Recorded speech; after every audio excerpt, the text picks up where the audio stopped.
Sous la pression migratoire, les 27 ministres de l'Intérieur sont parvenus à un accord sur des points clés du pacte sur la migration et l'asile. Ce pacte qui avait été échafaudé par la Commission européenne il y a de ça 3 ans, mais qui depuis était en attente, un peu comme dans un frigo. Évidemment, ça n'a pas été facile de mettre tout le monde d'accord. La présidence suédoise parle d'un compromis historique. On l'écoute.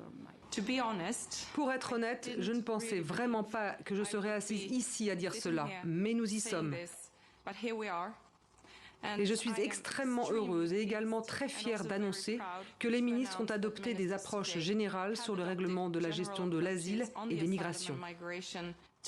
Aujourd'hui, nous avons franchi une étape historique vers une législation stable et durable sur l'immigration. Et on va retrouver Paul Germain en direct depuis Bruxelles. Bonjour Paul, est-ce que la pilule est difficile à avaler pour certains ou est-ce que finalement les réactions sont plutôt positives ?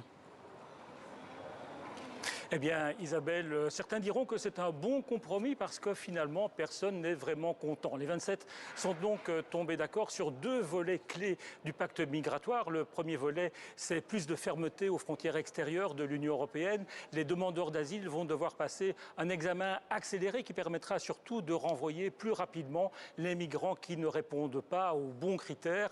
Une procédure express qui ne plaît pas à certains pays comme l'Allemagne et en particulier aux Verts, aux écologistes qui font partie de la coalition à Berlin.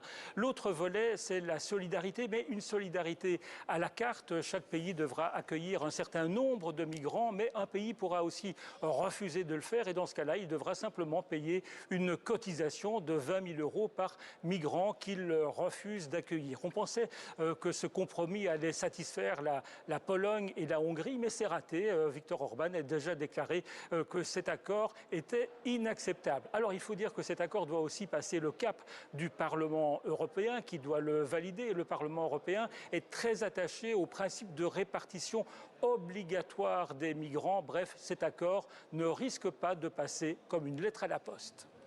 Merci Paul Germain depuis Bruxelles.